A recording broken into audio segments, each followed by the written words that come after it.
What's going on, guys? Welcome. We're live here to this episode of the All Things REI podcast, episode number 4, actually, officially number 4. So we have the re-ups, but this is our actual podcast where we like to interview local real estate investors and people and business builders in the Windsor-Essex community and even a little further. But tonight we have a great guest. Me and Jeremy are excited to have Chris Hanna on the show. Welcome.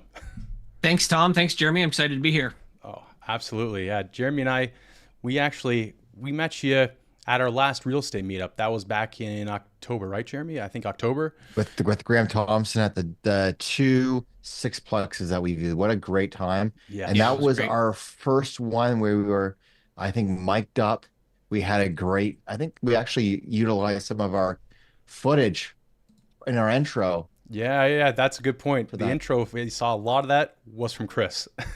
There you go. So if you haven't really gathered, Chris is actually like a local real estate and social media and business guru, just like doing all the content for everyone. And we've used him in the past. We plan to in the future. So I guess, Chris, go ahead and introduce yourself for people who don't know really who you are and kind of what you do, and then we'll kind of get into it. Absolutely, sure. So again, name's Chris Hanna. I am the CEO of a company called All In Content. And what we do is we batch record videos with businesses in the Windsor-Essex region. My big thing that I say all the time is that 3 or 4 hours with me, I will set you up with at least 3 months worth of content.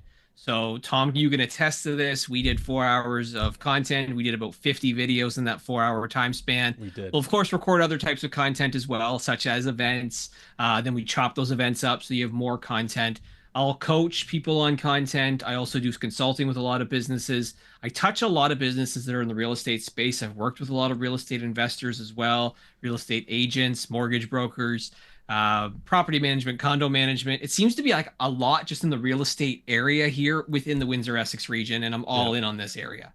I like that you're all in, and that's basically your company mantra. You're all in on everything. That's you my do. Mantra for my life. I your believe life, in the concept of being all in, that mentality. My wedding ring actually has got all in inscribed on it. I got married in Las Vegas.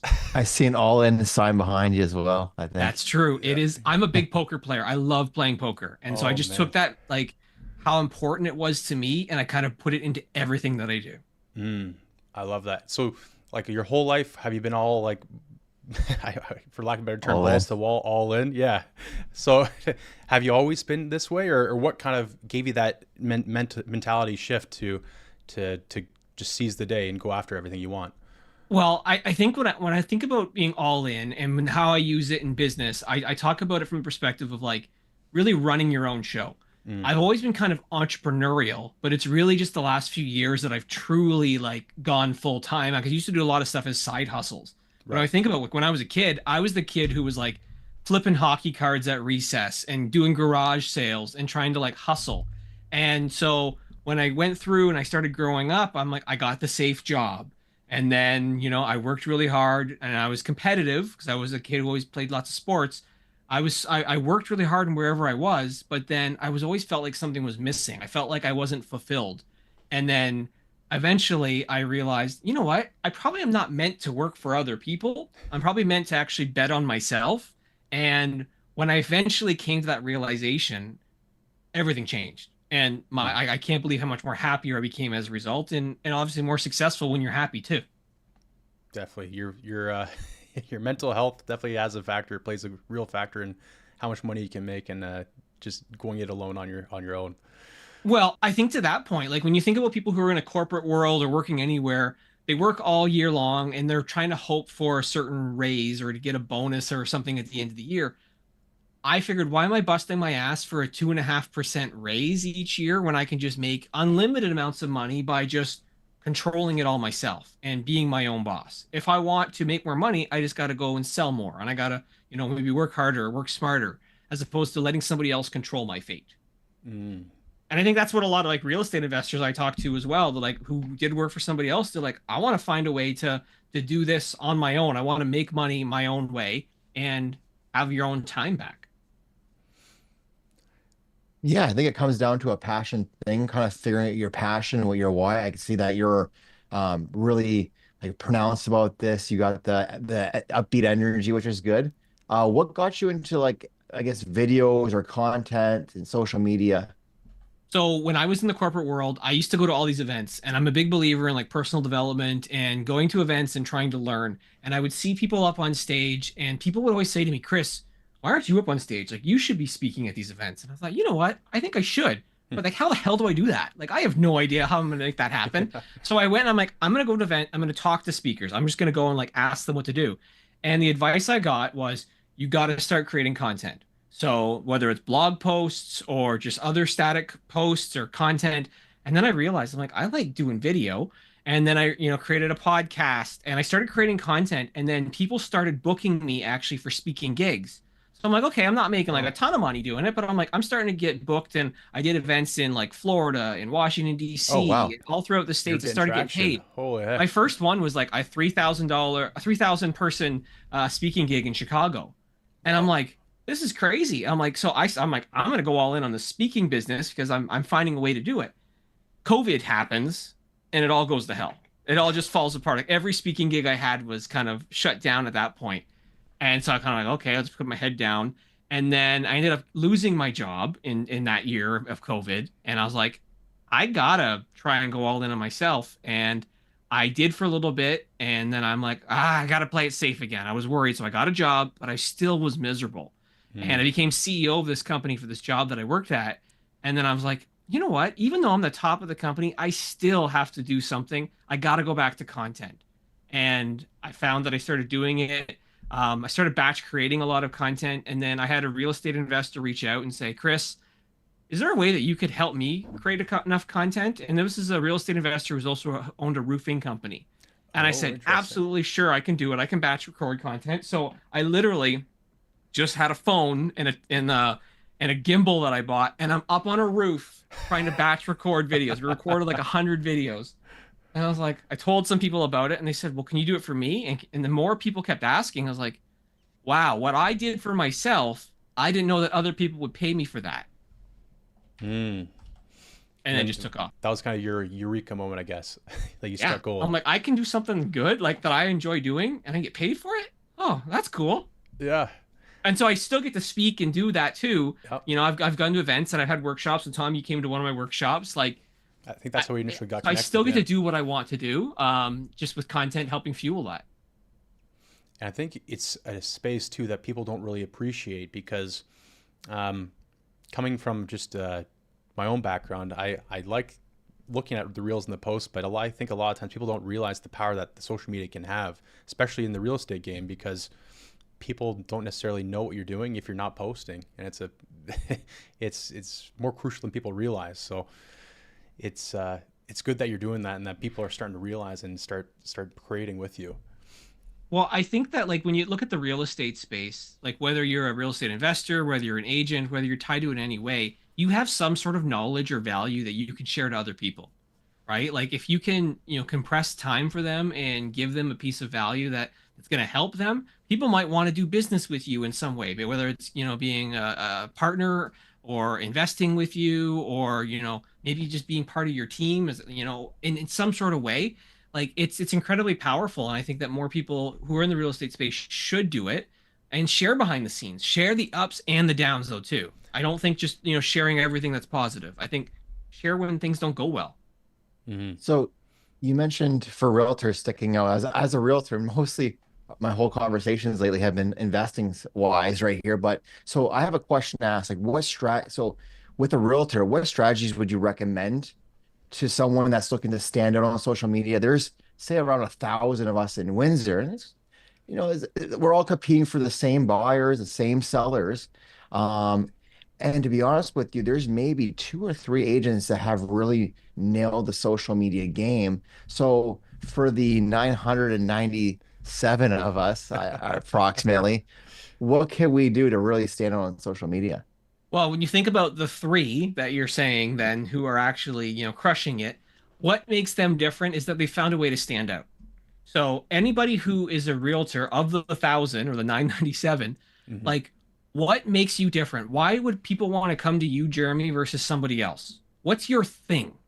Everybody needs a thing. I'm not saying some sort of gimmicky kind of thing, but like, what's your specialty and what's your lane? You deal with a lot of investors, right? Yeah, of course. So maybe you need to be creating content around investor content that's going to be actually specific, not just your generic, hey, I'm going to go do a house walkthrough, come check out this property, but like tips, Yeah, everyone does that. tricks, things that It's people funny. don't know. My assistant looks at me and goes, "We need to start creating more content." I'm like, "Let's do it. I'm all in, right?" He goes, "Have you seen this guy?" I'm like, "I'm not gonna do that walkthrough tour stuff," because I'm like, I can't. I guarantee you when this picks up, because obviously that guy who does it is a very good friend of mine. And literally, I kid you not, maybe 2 to 3 weeks later, there's another person that's doing it, and now there's like two more. But what I've noticed with his content is there's a lot of he's starting to collaborate with more realtors in those videos. So a lot of people are starting to say, "Hey, I have a property coming up," before it even hits the market. Yep. He's already advertising it out. So he's kind of stealing potential buyers from those listing agents, potentially. But Because for of his the eyeballs listing on it. agent, he's doing That's his a smart job way though. Like he's getting in front of people before it can 100%. go. He's making Yep. money doing it, and it's now become his thing. You got to Yep. figure out what your thing is, and you Mhm. have to be able to lean into it and then be consistent with it. Because I think a lot of people will have content and then they don't do anything with it though too. So Yeah. you have to actually take action on it. It does Oh, no good to sit in a Google Drive somewhere. Right. no. If you have, sorry, go ahead, Jeremy. No, no, all I was gonna say is as a realtor, we've always kind of stolen stuff from other agents, because that's kind of how it is. Is a bit it's kind of like the biggest form of flattery in this business is like us taking what works from somebody else. Right. But what you said is correct. I think that a lot of people just go, "Hey, this guy's doing it, it's working. I should copy and paste that." But you are correct. That's why I kind of started with these videos here, me and Tom going on these. I'm not very, as you can kind of tell, like I start stuttering once in a while, or I kind of get off pace a I little think bit you're with getting a my lot better. words, but You're good. we're trying to push the more, like it's the repetition, right? So the more we get more comfortable with these, I think they're only gonna get better. We've only progressed. Yeah. It's about But there putting in the is, reps. so like, what would you, let's just say that there's a new agent. What would you recommend to that new agent that's starting out there? They're like, no one knows who they are besides their broker of record. Yeah, so if no one knows who they are, think about it from a simple perspective, like the five W's and how, right? Like who, what, where, when, why, and how. Have videos around that to introduce yourself. If you are a person who's grown up here in the Windsor-Essex region, show off the region. Hmm. Be kind of like the mayor of the town and go and show, here's the different parts of, what the city's all about and why I love this area. Show the personal side, because more likely than not, the personal people who actually believe in you are the ones who are going to most interact with you the most as a new agent as well. Like, just try a lot and see what kind of works with your audience. And if you don't have a social media following, well, then you've got a lot of flexibility to do whatever you want. The problem I think a lot of people have is that they'll try it and they don't get immediate results, so then they give up. Mm. The problem is that if you give up, you might be giving up too soon. You never know who's watching a video. I call them lurkers, the people who are just sitting in the background and they watch your content, they see you, but they don't like, they don't comment, they don't share, they don't do anything, but they're invisible. You're making content for those people because those people are the ones who ultimately are going to hopefully be able to, just pick up the phone one day and call you. It takes multiple times and touch points for people to actually know, like, and trust you. So just keep putting yourself out there. You're planting the seeds. Keep going, essentially. Yeah. Because you never know. It's a long-term game. It really is. I think you're right too. I've heard something that's like you almost need 9 or 10 touch points before you can actually usually make a sale, if not more, depending on the product. So if you're trying to sell a house or you're trying to attract investors, I totally believe that. But to your point, Look at it this way, oh, Jeremy, you know this, like, buying a home is the most expensive purchase that anyone's ever going to make. Of course. It's Absolutely. the largest purchase. And so it's not like you record one video necessarily and people are going to be like, okay, I'm going to go work with Jeremy now. That's just, not normally how it's going to work. No. So I think overall, it's just like having, a plan and a strategy and find a way to be consistent is going to be important. Mm. How do So- you? I'll go jump ahead. in really quick. Just Yeah. how do you suggest you be consistent? Because you've mentioned it several times now.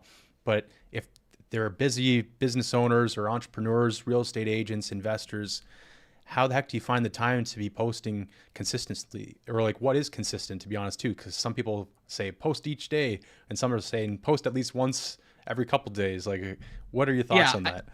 Well, okay, so to answer that second part there, It depends on what you want to do, what your goals are, right? Like I post every single day, sometimes multiple times a day across every channel that I possibly think that's important. Like I call them the core four that I'll do. Hmm. But like, I think if you want to be consistent, you need to build a library of content. And by a library, I'm saying you have months worth of content, and then you like that can be your stuff that's always pushing, and then you can be also pushing out other new stuff that happens. Like you go to a restaurant, or you go to the Spitz game, or you go somewhere. Like obviously, pop that stuff up in your stories or when that stuff happens. But build a library, and that's why I believe in the power of batch creation, where I will create enough with somebody so that they literally do have months of content. Like I don't have to do social media for myself if I don't want to until August. Like I have enough already planned. And the thing is, for me, it's all scheduled as well. So like I already have everything by using software and working smarter, not harder. As opposed to like, Yes. oh, I got a video or I got a piece of content. Now I got to remember to go put it up. Like And I'm then make a busy, you're caption busy, too, or everyone's tag, busy. and yeah. But I'm like, okay, I'll sit down for an hour here. Okay, let me get ahead for a couple of weeks. Oh, I'll sit down for another hour and let me schedule some more. And just over time, get ahead. So these systems, obviously, like systems in place is huge. Is there anything that you recommend? I mean, I think I was using going back way back in the day when I was on a real estate team. We were using like HubSpot, and you can kind of plan, You can, a yeah, little bit out HubSpot there. still has that functionality. Hootsuite's another one. Buffer, Okay. Later, Metric, Cool. If you're just doing Facebook and Instagram, you can use the Meta Business Suite, and you can do it through Okay. that. LinkedIn actually has got a scheduling option available as well to schedule up to 30 days in advance. Oh wow. So you can schedule actually with most of the platforms natively. It just takes a little bit of time. Mhm. But if you want to just pop it in to a system and then literally check boxes to be like, okay, I want Facebook, Instagram, and YouTube, and then have maybe the same or similar description, you can just publish it all and push to one if you want. That's not bad, Okay. actually. That sounds way more convenient and less daunting than having to go manually one by one by one to each platform. I think that's what a lot of people think you have to do. Because Oh to be yeah, like fair, I I'm a don't think a big lot of people believer are in the power savvy. of software, man. If I can find a software that's going to help me or AI that's going to help me do some aspect of what I do, I'm all in on it. Like because I love my time. Like I Mm. don't want to spend it all the time working either. I think you and Jeremy have something in common. You both love AI so much. I'm trying to use it a bit more, but Jeremy helps use it to like distill the articles, right? And with I our use Windsor it re-ups. almost all for my, it's basically my second assistant. Even my other assistant has it going. We have it for everything we do now at this point. It pretty much, any question you have to ask, like if I'm making a recipe, I'm cooking dinner, I, I don't Google anything anymore. I just go to AI. I'm like, how I have an air fryer. I want to cook this meal. How long do I need to do it for? When do I flip it? When do I add the sauce or when do I add the spices to it? It's done. My life is simple. Are we gonna probably get stupid over time? I feel like I'm getting smarter, but Yeah. it's making our life a little bit easier. It's kind of gonna be like that movie with Wilson there. What was it? Forget. Is it Yeah, exactly. It Idiocracy? was There's one I'm thinking. Idiocracy. Yeah. Yes. I feel like that's gonna be our future there. I That's, think it's an yeah. interesting point that you make there, Jeremy, though, is that you're saying that you don't Google anymore. And I No. think that's something that a lot of people probably don't actually realize is that like there's a lot of focus on, websites and SEO and trying to be found on Google. The reality is in a few years, Google's not really going to matter because it's all going to be about AI. Hmm. Of course. I wonder, and this is a question you might know. Is there a way if I say who's the best realtor in Windsor, can I have Jeremy McGraw pop up? I want to know if I Well, could do that. I gotta I figure out how wonder. to. So I think if you can create enough other content outside of AI that all references that, you probably could find a way to get yourself up there. Like get yourself on like the top Yelp list for realtors. Get yourself like the highest Google reviews. Just do a bunch of articles and keywords around that phrase, and you probably could be able to get yourself up there. Very interesting. I gotta look more into that. 'Cause that'd be interesting. That's very, hey, That'd be but very for valuable. real, but as a real estate investor, I want to say about AI. It's changed like it's wonders for our business. One of my good friends is a builder, and he was talking about he has basically every schedule, every measurement that's required to build a property, setbacks, what he can do, plans of approvals, right? So AI can basically tell him if he puts in hey, I want to build this amount of units on this lot, can I do it? And they'll say no, yes, with potentially, a minor variance. It's crazy now. And do you use AI for your videos at all? Like, do you have that? Is that how you batch like for like So actually, I have an content? editor that I work with who Okay. does some of the editing with me. Like I'm a big believer in the power of who, not Yes, how. But I Yeah. have absolutely. some stuff that's AI related that I will do. But I'm not using like the full AI like editors. But I have Mhm. certain software that uses some elements of AI to help me in some cases. That's huge. And like, So, Tom, are we doing AI for ours, or I don't even know, unless he's we, editing it. yeah, we used a little bit of Opus Clip, and I was actually just talking to Chris just in the background before we hopped on here. That was one way to potentially edit things, but it's not perfect, right? So Oh yeah, It's not perfect. 100%. Like I yeah. use Opus Clip as well for like long form interview style to kind of chop up. The Mhm. challenge I find, and maybe I'm just arrogant in saying this, is like I think I'm better still than the AI at finding the Yeah, moments like this is a better way to say it. Like Right. Opus Clip will, you put it in there, it's gonna give you 15 to 20, clips, but I find I'm still manually adjusting. And sometimes I've felt it's easier for me just to go through myself than use the AI depending on the quality. Absolutely. Yeah, that's what I found too. So you can't rely on that necessarily, but I like that you said earlier, it's the who, not the how. So you have a big power team, or like how did you start passing off things to other people? Because I know sometimes it's hard to hand off your tasks Oh, and super hard. Like y- honestly, it was one of the hardest things. Like I put this on LinkedIn earlier today. I was probably more of a control freak mm, and I think about through most of my career. And in some respects I still am. But I realized because I was really proud of this fact when I first left kind of working for somebody else that I wanted to be a solopreneur. I wanted to do everything myself. And then I had this realization. I'm like, I can't scale if I'm doing everything all myself. I'm my own bottleneck, so I need people. So my mm, wife was the first one who kind of joined our team. She quit her job to come work with me. well, Then I hired assistants, and then I've hired editors now because if I want to help more businesses, I need to make sure that I am not the bottleneck holding everything back.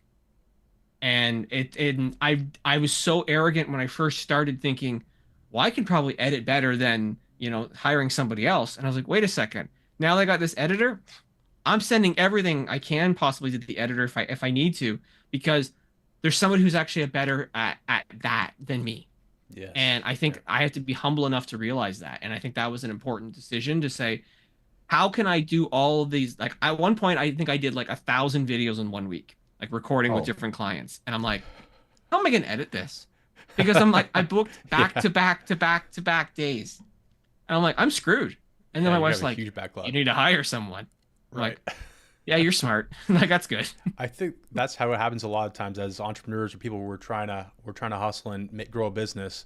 Sometimes it's you feel like you don't even have time to hire someone else because you're on other deadlines too, so you have to kind of find the time to train the person up or to even find the person in the first place. So Yeah, kudos to you but I on know you making have that to like jump. you can't sometimes pause your business, but like you sometimes almost have to slow down in order to do it. Like I know I need to hire another role right now Mm, because I've got a podcast studio that we're building, and we're gonna have somebody help work with that, and they're gonna also help support other aspects of our business. And for me to have this person be successful, this is a more local based person here in the Windsor-Essex region I'm looking for. I have to take the time to make sure they're set up for success. Last thing I want to do is not like train somebody properly because that's a disservice to everybody. So you got to do it the right way. absolutely. Question for you here, because we've been talking a lot about content, but we haven't really specified what exact content is the best content. So, because you can be great posting question. pictures or audio or video, like what are your thoughts on the best way to get yourself out there and to create content? Well, I'm biased in saying this because this is what I do a lot of, but I believe video is the best way. Like if you look at, and I've seen this from realtors, I've seen this from mortgage, advisors and specialist brokers out there. So a lot of people still are relying on the lazy method of just doing like motivational quotes and Mm, like static images. That stuff doesn't do well now in 2025. Like that was 2017, kind of 18 stuff. dang, no, Don't just just kidding. do that, Yeah, right? yeah. Because people scroll past that. People also, maybe you guys agree or disagree on this. I don't think as a society we have strong attention spans anymore, and It's people don't definitely read as decreased. much. So long form content doesn't perform as well either. But podcasts, great way to get your message out. Long form, sharing stories, short stories sell. Videos, great way to do it. Again, you can go long form, you can go short form. Um, I think, yeah, like with podcasts, it's interesting because there's people who just like to listen and there's people who like to watch. So doing what you guys are doing makes sense. Like, yes, you're going to live stream, but then also just, put the audio out on Spotify or Apple Podcast as well. Yeah, the podcast, that's one thing actually we need to, you mentioned that, we need to post now to Apple as well, personally for something like this, because we're posting to YouTube, to LinkedIn today, and to Facebook. So hello, all three, but the pure audio, that's something I think maybe we need to improve on because we don't have it yet. So just so we can have a more well-rounded. And a lot of people think that's super complicated, but it's actually not that bad. Because you could just strip the audio out, put on your intro, outro, and then go sign up for a service like Buzzsprout. And Buzzsprout's a service that's actually going to publish it to all of those different services. So it'll publish it to Spotify, Apple, Amazon Music, etc. Wow. And like for the basic plan, you're talking $10 a month. That's actually pretty cheap. It's really this cheap. Goes back to leveraging technology and things like that to make your life way easier instead of having to manually post. That's when I first started. That's I was like, how do I get the content up to these other sites? And it was so manual. Like pulling teeth, it sounds like. Yeah. Oh man, Jeremy, looks like you're going to say something. I'm trying to think of going back to I'm sorry, got some stuck in my throat there for a second, but like, what do you think resonates with people? Because you mentioned that we have short attention spans. I notice you and Tom have something very in common with your background. You have different color lights, posters. I just have a picture that people have been asking. Actually, I had a few people go in my DMs that are like, is that for like on purpose that it's on the ground? I'm just lazy and I haven't put on the wall yet. So I have a concrete wall right here. So I have to like drill it in. Yeah, but you're getting people talking about it, so that's good. I guess. To be honest, if it was up on the wall, you wouldn't even see it from your camera angle. Yeah. I got no ring light. I got no nothing. I just got 2 pot lights right here. And that's about it. So you guys got the fancy lights. Originally, actually I was talking to Tom because I remember being in in the condo here when I was first renovating it. And I was like, oh man, this is gonna be a studio. And trust me, I was gonna make this into a studio. And that's actually I got a coach coming here in the next probably about the next 2 weeks or so. And then I'm gonna slowly turn it into more of like we can do videos. Tom started, I think he turned his living room into a studio as well. Yeah. For him and his brother. But that's the thing. I mean, for us, this is really great for us because we're just trying to do these Zooms in there. We've talked about doing in-person stuff. We shot some videos here and there out and about, and we've obviously do our meetups in which you've been a part of. But what do you think resonates with viewers? Like, I know that when I'm on TikTok, I see like people having little Minecraft guys jumping around. Or to keep the attention span. I think it's like kind of like a pattern interrupter, right? Like where things just kind of like jump in. Like people are needing, it seems to be a little bit more stimulation in some of the videos, right? So whether it's quick cuts, whether it's graphics, whether it's something that's happening behind the scenes, like I'll make my light sometimes just like blink as I'm doing some videos, just so there's something happening, right? I don't know if it's like, I don't know what it is. It's like our world is kind of turned into almost like a giant video game in some ways. Like we just all need to have like something that's happening. I think it's just how technology's kind of evolved, and to capture people, but also get them to stay, you have to have something else that's introduced every so often. Like I remember, and I think I'm a little bit older than you guys, but like when I was in high school and I took a media class, we were told that every 11 seconds you need to do something different on a video. It needs to be some sort of like cut, pattern, interrupt, something. Sure. It's changed now. It's like every 1 to 3 seconds, something's changed. Needs to change. It's crazy. Oh my goodness. You said something needs to change. I was just thinking of like, remember the Excel? No, is it the PowerPoints we used to do back in like public school? And then it would just be word art and it would just fly in. Oh yeah. It would just be stuff flying in. That's what I thought of. trying to hit the corner. It is crazy to think though, like how much technology has changed. And like I think you make a great point, Jeremy, too. Like probably from like, even AI perspective, like how much your industry has changed from a technology side in just the last couple of years because of to kind of give you an idea, technology. when I started real estate in 2016, we just started using like the online offer, instead of doing it in paper, like about a year or two prior, it was almost all done with carbon paper. And now I don't think many people, even like realtors in Windsor, even know what the carbon paper looks like. All the new guys coming in, they're just used to our AuthentiSign, our software there, and then we have either AuthentiSign or DocuSign or one of those types of software that just goes right to a client's email. I used to have to drive to clients' houses at 9 o'clock at night so that they can sign this paperwork so I can have it Oh listed in my the morning. gosh. Yeah, It's that's crazy, terrible. yeah. Like to me, if somebody contacts me and says, "Hey, I need you to sign this like physically," I'd be like, Yeah, "Why the hell don't you have DocuSign? Like, yeah. why would be such an old school way to do it?" Like to me, yeah, the digital world that we live in, it's just going to continue to happen. Like I think at some point, you'll maybe I don't know how far down the road you'll have hologram walkthroughs of properties. That's crazy. I Well, believe I it. mean, we kind of do with these doll Kinda, houses now. With the if people had VRs, right? right? But it's just But gonna. I think it's gonna continue to happen. so if I'm not mistaken, our office was one of the few ones. We're getting a little off topic here, but on topic. I think Scout the Tech is the company that's doing it. I'm not part of the development, but Riverside Drive and Hall, we have a new condominium coming up, and we turned one of our showrooms of another a property that we have into a virtual reality room where you put the I think the goggles on there, and you're literally walking that condominium project. It's crazy. Wow, that's cool. That's Yeah. amazing. And that's a Windsor company. It's very interesting to look at. Yeah, Imagine for if they had sure. haptics as well. You could feel and touch things. It's this is the wall, the Yeah, I doors. pet the wall.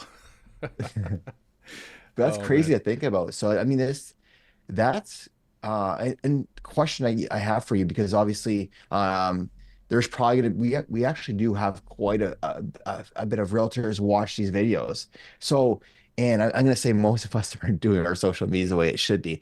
You do batch content, you do video creation. Do you manage for them as well? Like, are you do you just do a little bit, or can you do the whole thing, whatever someone's looking for? I'll do full service, right? So I call it as done for you as possible. So like we'll come up with ideas, we record, we edit, we caption, we can give it to people to post themselves, but I know most people don't. So then I actually will schedule it for them across their social media. We'll manage their Google reviews.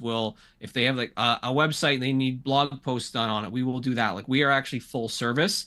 Like the core is obviously video, but we're doing every aspect for it because I know, and like for example, like a real estate agent that I work with and support, he doesn't want to do any of that stuff. And if I know if you left it up to him, he won't do any of that stuff. Right. But I do it We, for him, right? yeah, I And mean, and we it's I don't get through paid some for it, right? processes. That's the thing. If I'm sitting there spending hours of my time uploading it to my software, I'm not getting paid for that, but you're getting paid for it, right? That Right. allows us to give us more time as an agent to go show and sell houses. It's Yeah, and I perfect. operate in a model where it's like I'm gonna post for you. I'm gonna post obviously strategically, like what makes the most sense. But like I don't go and have like it's an approval process where I gotta go like, hey Jeremy, what do you think about this post? Can I post this today? Because like you don't want to be slowed down by that. Right. So the people that I work with are people who are trusting me to obviously do a good job. And my job I look at is I'm here to protect them, from on the digital front and make sure I'm doing the right thing for them. Mhm. That's obviously that's key. Having someone that can actually be reliable and do that. Because I've looked into this social media management before, but it's someone from somewhere in Asia or somewhere down south. And not that that's necessarily a bad thing, but it's kind of harder to say, okay, I'm going to give you the keys to all my social media, all my passwords, so you can sign in, and I don't even know who the heck you are. Well, I I, So, would- I go further on that, Tom. So it's people who are either overseas or it's somebody based in Toronto who's you're going to pay actually 4 times the amount in terms of the oh, price. Because I focus only on the Windsor-Essex region right now, right? And I've worked with a lot of companies who have kind of said, this is what I'm paying for somebody in Toronto to do this, or maybe far west is maybe like Kitchener, Waterloo. And I'm like, you're overpaying for what you're getting because there's almost like a GTA rate that people are getting, which is just absolutely insane. And like for what's All my actually being stuff. done makes no yeah, sense. And the benefit of like having somebody local in your city, like no matter where you're watching this from, like somebody local in your city is important because if you call someone up and say, "Hey Chris, I got this event that's happening, can you pop over here and maybe record this with yep, us?" great, get in the car and go. Whereas somebody in Toronto is like, no, I can't get down there. That sucks. Right. Yeah. That's why I think having somebody there versus like somebody overseas to try and do everything for you, you're still then doing a lot yourself. And that sucks. Oh, go ahead, Jeremy. Look like you're going to say something. No, I'm just listening. Oh, sorry. Sometimes it's hard to gauge too, as we have two people interviewing, and then I'm looking at your face on the Zoom. But I was going to say, yeah, I guess now that you're in the that you're all in on Essex County, we love that, by the way, because we love the Windsor-Essex area, and that's why we have the Windsor Re-Up, and we're always touting all the benefits, and we do see it growing. Do you see?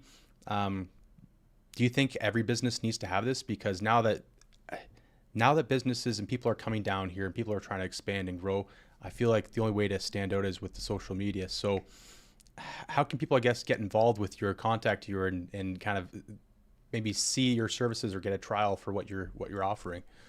Well, I'm going to answer this in two different ways here. Yeah, sorry, so first thing I'll say is that I'm a member of the Windsor-Essex Regional Chamber of Commerce. Like I've been a member for a year. I went through every single company that was listed in the database. And so the time, I say just under 1,000. I went through every single company to see what's their social media presence, like what are they doing? And I was blown away to see that I'd say 90 to 95% of them were inconsistently posting or, not really doing video of any sort or even content in general. Oh, so really? I think there's a huge opportunity in this region. And that's where I was eventually like, well, I don't need to go to other cities because I have people in other cities reach out all the time asking me to do work. I'm like, I'm just going to focus here because I think there's so much opportunity here. Now, if people did want to, connect with me, they can visit my website. It's allincontent.ca. You can book a consultation with me. I'll hop on. There's no obligation to obviously, do any services, and we'll just talk. What's your strategy? What are you doing? Yeah. Give you some tips, some tricks. I love giving just people ideas on how they can create videos.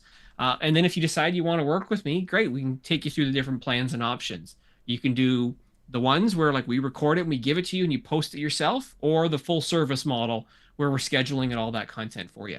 And I'll say this because I can attest to this. I actually had Chris come out to my last flip that's actually just about to sell. And so we bashed like over 50 different pieces of content and still a lot of them have yet to be posted. So that's my fault. I need to post them more.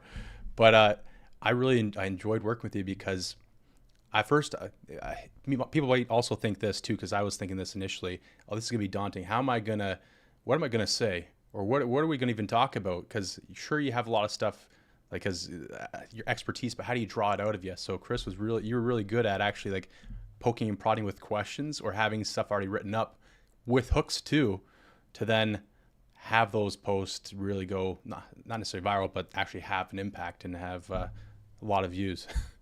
Yeah, I think that the most important part of content in general, whether it's with me or doing it yourself, is having a plan.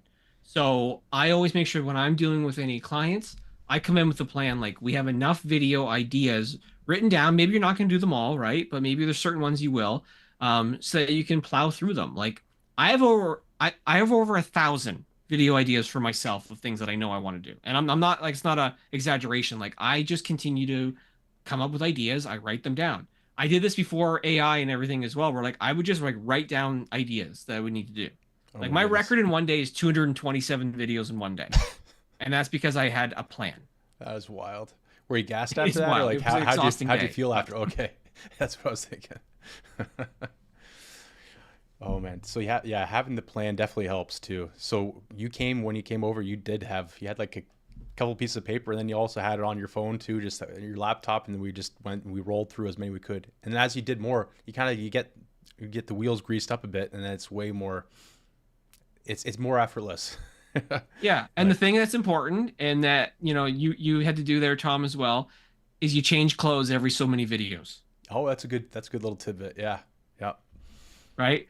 Every 10 videos or so, swap out your shirt, put on a different jacket, whatever it is, right? Doesn't look like you're all the same day. You can keep the same clothes on, but just to swap it out, change up location where you're shooting from, everything too. Do you have any other tips? I guess I'm putting you on the spot here, but if someone's kind of getting started making their own content and they're looking to just take those next steps to build their personal brand and film. So yeah, changing clothes, changing scenery. Is there anything else that you suggest? Yeah, I can give you a lot. So you probably have a list of 1,000 things again. This little guy here, if you can see this on camera, we got a mic. Make sure you always have a mic that you're recording content to. Don't just do it from your cell phone. I think that is important, right? Like you can record from your cell phone. That's great. Like the cameras are really good, but have an external mic that you're recording into. The other thing that's related to that is captions. 85% of people watch videos with the sound off. Really? So make sure that you're captioning your videos. If you are, I don't know if everyone does this, but at least I do it. If I see a video on social media that doesn't have captions, I scroll right past it. I'm not going to sit there and turn my volume up and watch it because maybe I'm not in a spot where I can do that. Right? Interesting. Yeah, that makes sense. Right. So I think it's important to make sure, have a mic, have captions.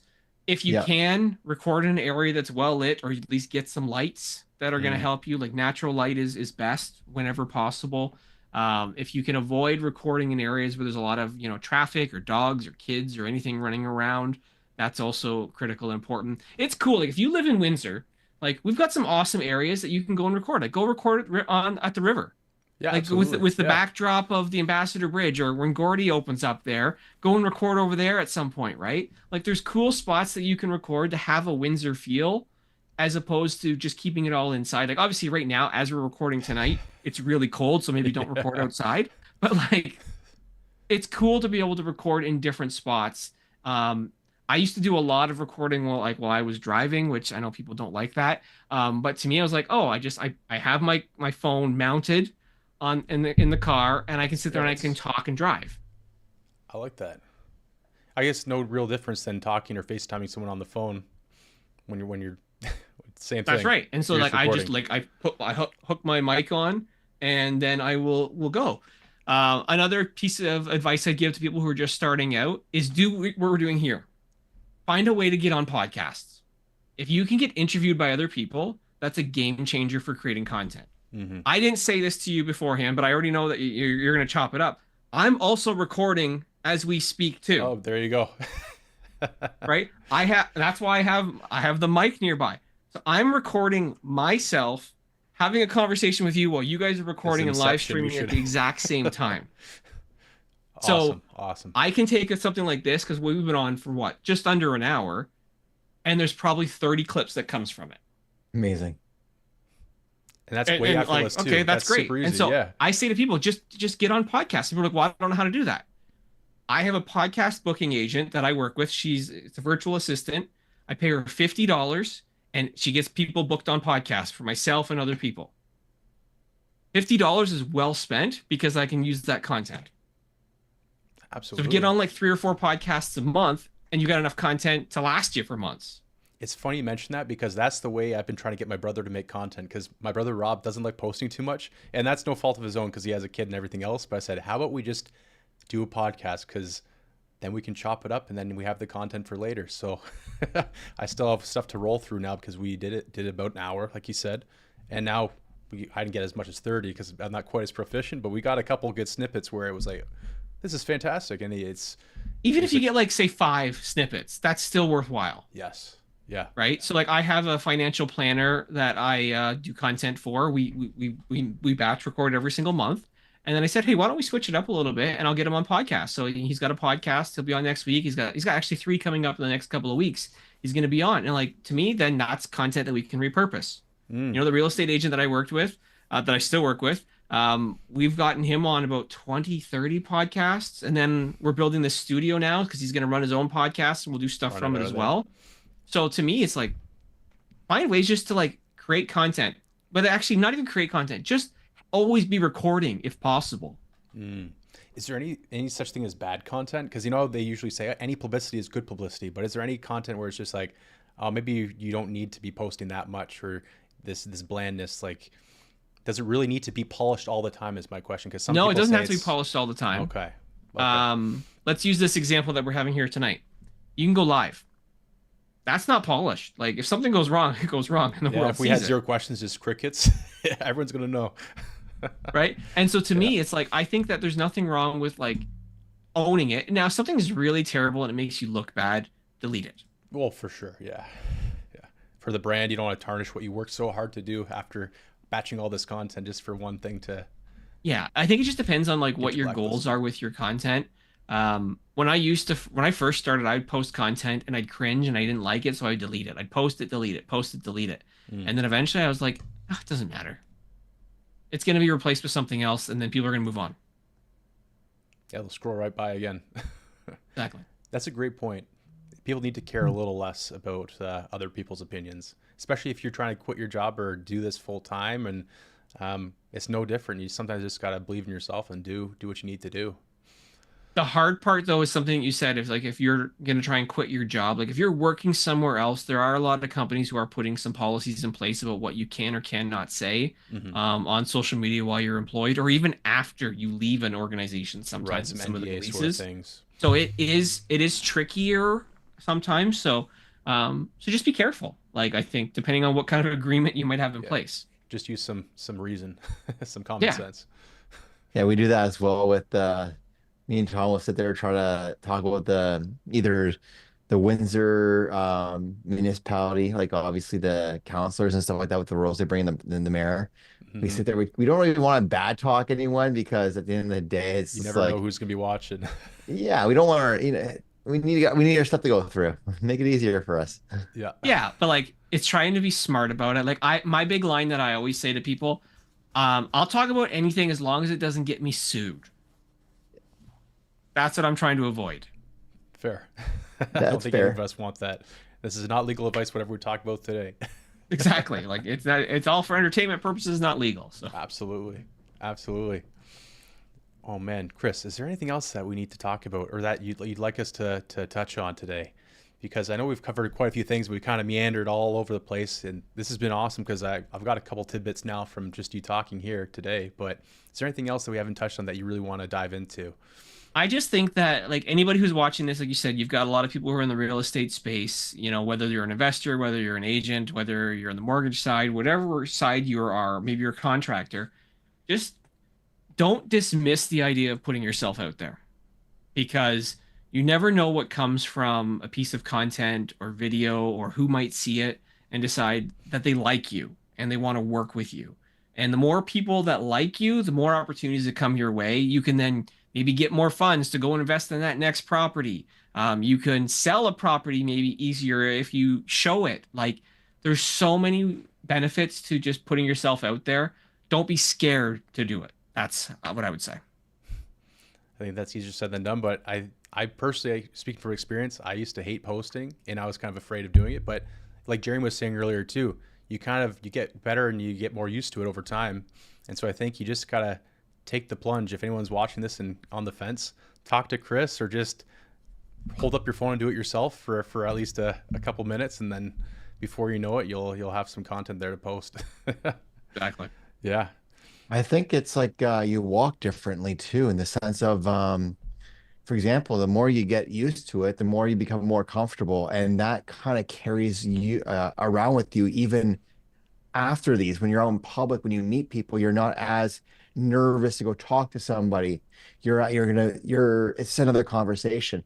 Like for example, when I was at a training event 2 years ago in Miami, and they brought this one girl in, and she basically got famous off of Facebook Live. So she was during COVID, she needed something. She was having issues where lack of social with other people, right? So she just started going on Facebook Live every day for 30 minutes to an hour, just talking, just about anything. And then it was for I think a 90-day challenge, she said, with one of her people there. And they were kind of like, she was part of a group or her mentorship, right? We'll call it. And she did, I think, for 90 days. And then after 90 days, she is getting better and better and better. She carried onwards. And now she's a public speaker. And Wow. this the way she carries herself is just you can tell that it's very crisp, it's polished, right? She put in the You're reps. more articulate because Yeah. it's just you're more comfortable, right? So, and I think even Gary V, he had his podcast for like 100 videos or something like that before people started even tuning in. Like he was still a nobody at that time, right? So you are correct when you mentioned earlier where people they'll do one or two, three videos, and then they'll stop because no one's watching them. And I think we had this conversation before we even hopped on there live, where we mentioned about the bus. I was mentioning about the bus ads, because Mhm. when you become a realtor, it's almost like mandatory, like you have to get a bus bench ad. And I was That's wondering, when you I'm know like, you've made it. because hey, when I went on my own, I got a bus bench, right? And I asked my boss, I said, Albert, why am I getting a bus bench? He looks at me and goes, you're not gonna get phone calls from it, but what you'll, because people's not gonna go drive by and go, oh, I gotta call this guy up. But what happens is that you're verifying, if someone's working with you, you're verifying that you're around them, you're in their area, you're actually working. And the amount of actual clientele that messaged me when they saw my bus bench, they're like, oh, I saw you. They take a picture, they send it to me. Right. They're Yeah, going out of you're their top of day mind. to send me, yeah, they're sending me something that was there, right? They were driving around. It's like following them around. Yeah. So if you stay on your clientele, that's, you got to treat it that way. We're doing if we do 1,000 of these podcasts and we only have a few people turn in, like I said, the lurkers, right? We just need one or two more lurkers each video, and Right. eventually it'll add up. Yeah, I think I forget what the stat is, but I'm just gonna make it up right now because it sounds almost I'll close believe to it. it. Like 80% of people don't get past 20 podcast episodes or something crazy, and like most don't get past 100, right? So it's like you got to get past 20 is the first milestone, 100's the next milestone for sure. Like those are definitely like Big, some true stats. But like you just got to put yourself out there, and the more you do, the more you're gonna get stuff back. Like you guys knowing the power of networking, how important that is. mhm. You know, for me, I found that when I go to network now, and like I know like next month I've got 4 on my schedule until an all things REI pops up, and then hopefully there's 5 on my schedule. Hey, But like to me, it's like I show up to these events, people come up and they say, "Oh, I know who you are," because they've seen my videos already. I get that comment every single time because people have seen content, and that's the power of just getting awareness. So you talk about the bus bench, it's about awareness more than anything else. Hmm. Right. I think too, back to making the content. If you make content with other people like this, the awareness is there, but you also cross pollinate people's viewerships as well. Then, so people you might not have interacted with ever, now who are watching you, Chris, or watching Jeremy. Oh, now someone that I know now is your new follower too. So it kind of like it raises all ships. That's the benefit of of collaboration in this Yes. space. Like don't try and do it all alone. That's why I say get on podcasts, because then you get on other people's audiences, they get exposed to your audience, and it's a win-win all around. You can't go wrong with Quick content. question about that though, because this is what something was on my mind, and me and Tom have had this conversation because we're trying to be, I guess I'm a little bit more nitpicky on. Obviously, we want to grow this, and we want to get as many people on here as possible that fit our criterias. But I'm trying to be, and once again, this is why you're on it, and we're very selective on who we have so far, because in the real estate world, especially in Windsor, we've had a few apples recently in our in a group that we've been around.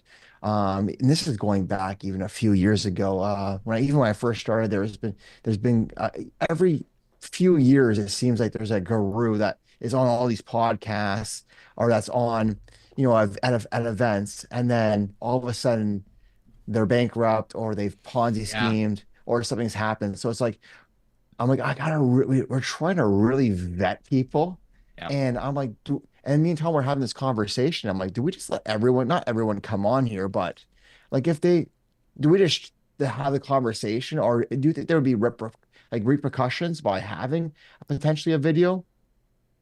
Like, Like I mean, giving that could someone a be anything that platform. could happen, but Yeah. that's So always the one thing that's been on my mind.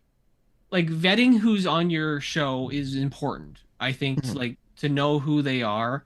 And that's where like the power of, questionnaire and a little bit of due diligence to kind of figure out who somebody is vital. Like I think if Tom didn't know me from before and some of the work that we've done, like, maybe he might not have, wanted to have me on the show because like I could be just a random person. So like it's about building those relationships, I think.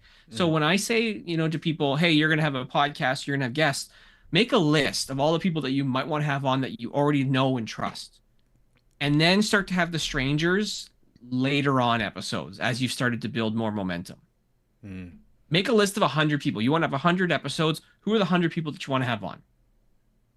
Makes Start sense. there and then start expanding. Okay. Because I like that.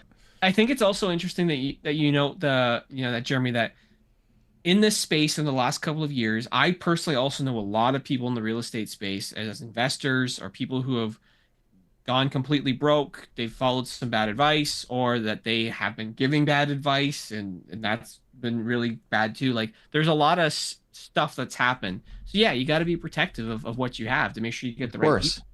That's the thing where if people, for example, like the market changed over and someone had a bad day and they're on their own, then that's fine. I have no Sure. problem with that. We're all going to have some ups and downs, but I mean, we've had some people. I've hosted events with some people that I thought were amazing investors, right? And then Mhm. next thing you know, you find out, hey, they've borrowed so much money from all these people and no one's getting paid back, or hey, they got a beautiful house. It's like, oh, because they never had to pay anyone back. And then once again, this is all allegedly because I, as Tom knows, and we mentioned on this podcast before, we all have our different lanes on who we invest with. I invest mostly solo for myself, so I have no business dealings with these people. But I think as long as we kind of keep our, just kind of focus on, I guess, a regular conversation and hey, what do you do, right? I guess you kind of Yeah. just have to read the room and read the bullshit. Yeah, totally. But yeah, I think you gotta be careful, and like who you associate with is important. Like because it's your reputation, and it's hard to like fix your reputation if you're with the wrong people Right. too often Or or if it's seen already with them being too. tarnished. Yeah, it's Yeah. hard. Hmm. Would you? Yeah, that's a good question you asked there, Jeremy. About who do you have on? We've built a small list, so you made the short list, Chris. So yeah, But thank you. I appreciate that.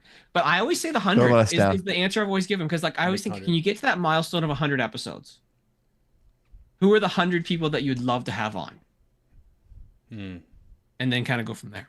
We'll have to build that out. I think we got some homework, Jeremy. I'll take that one to heart. Homework. There you Yeah, go. I appreciate that. I do have one other question. This is kind of more related to our situation here. How many how many podcast episodes do you think are a healthy amount to do per month? Because right now, me and Jeremy are thinking around like 2 to 3 a month or so. But do you see there any upper real limit, or is it just enough that you just, as long as you don't burn out?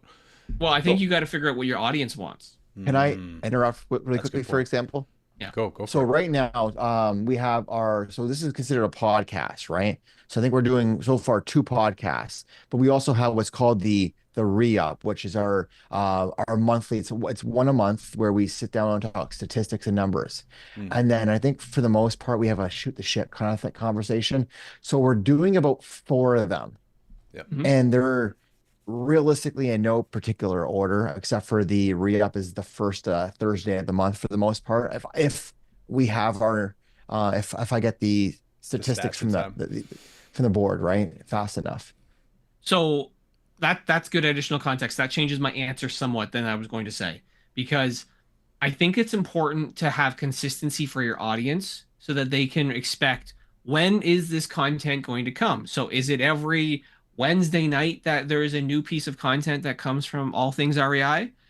Is that, or is it as a new podcast episode? Like release your content at the same time so you're training your audience of when they can expect it from you.